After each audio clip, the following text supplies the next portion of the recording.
an American Jew.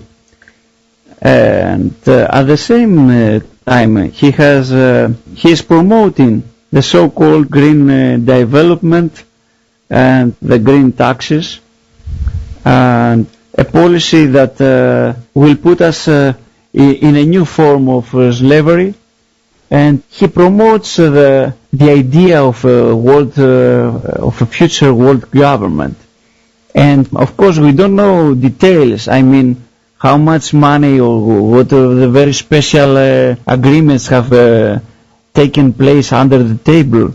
But we do know the framework, and these people are quite good donators as sponsors to the current government. But you know, they are not sponsoring only the Social Democrats. In reality, they sponsor also the liberals. Mishko, do you have any follow-up on the George Soros topic? Well, the only thing that I would, with regards to the George Soros involvement, it seems like everything that he's done has been a lie. And what he's doing in Greece is another lie, and it's a power grab. And the power grab is really to put in a position like this prime minister you're talking about, which I think is going to go perfectly into what we're going to talk about next, is the influence of Jewish power, because I believe this prime minister, he's an open borders kind of a guy, and like, for example, we talked last week or the week before a little bit, and my understanding is that there's a huge influx of illegal immigrants from the Middle East, and this guy is not really opposed to it, and not much is happening to deter it.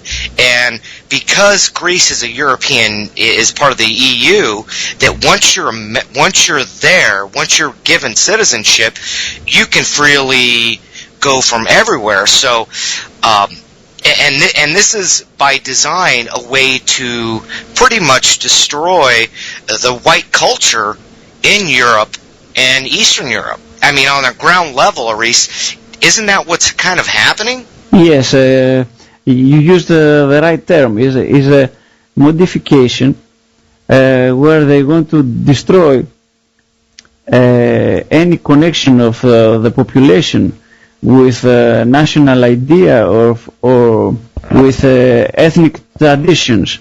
So they want to make a population of different minorities that will not have a certain identity. And with this way will be controllable, and of course by taking Greek passports we'll be able to travel all over Europe. And Greece is operating as a portal. The official policy of the new government is that if someone enters of the immigrants go inside the country, will be no deported. So there is no deportation policy, and this is a very big motive for somebody who comes from Africa, from Middle East, or from Far East to come in Greece, because he knows that if he will be arrested, there is no way to be deported. So there is a guarantee he will stay inside the country.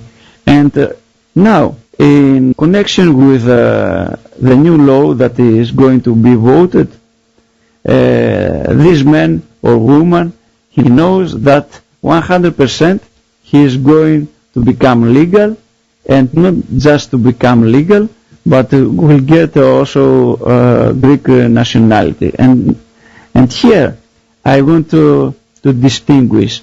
We have the nationality and we have the citizenship. The new law gives to illegal immigrants nationality. And why they do this? Because they want to destroy the Greek nation, the most historical nation of Europe, and one of the most historical all over the world. So you see, they hit in the heart of the Greece. So the laws of Greek presume that you could change something that you're born with, which is your nationality, by fiat. you can make somebody of the Greek nationality.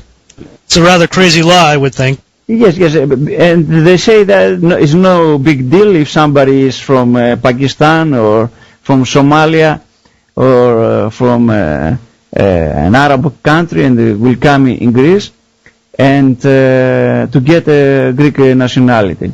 When did this illegal immigration start, and when did these laws get passed that are so lenient that you not only not deport illegal aliens, but you actually grant them Greek nationality? When did this come down the pike? This is a new law. Right now they are going to vote the Greek government, the new Greek government. It hasn't been passed yet.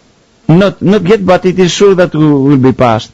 And now the system, the government, it becomes quite aggressive to the Greek citizens who oppose to this law, because we had quite big number of arrests of Greek patriots that were prohibited to them to participate in gatherings, political gatherings that were against this law.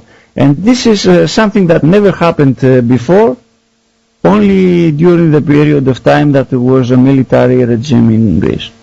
Wow. I mean, to express openly your political views about certain political topics. Here's the frustrating part that, well, all of it's frustrating, but as an example, when we talked about a week or two ago, you had mentioned that there are people that come from all over the Middle East that will seek asylum and say they're an Iraqi refugee seeking asylum, but then they don't speak the damn language. I mean, how does the government allow that to happen? Because that's a lie, you know, and the government says, okay, you're fine, stamp on it, move on, here's citizenship. How do they allow that? All right. There is a minister, which is the Minister of Internal Affairs of Greece. Okay, there's a different title in Greece right now. His name is Michalis Chrysochoridis. He is a Jew, and he has sent an official direction to the authorities where it says when somebody enter inside Greece, cross the borders and will be arrested, you have to accept whatever he declares. If he says that he is from Afghanistan, is all right. If he says from Iraq, is all right. So, according to the policemen that are arresting, you know, these people and they are processing them, they say that 99.9% of them have no relationship of what they are saying, because the people who are interpreters say that these people, they don't speak Iraqi language, they don't know how to speak in Afghan language, so no way these people to be from these countries. But because of this special directive that exists, these people are accepted and they just say one name, and I am, you know, from this country, and is acceptable. And all of them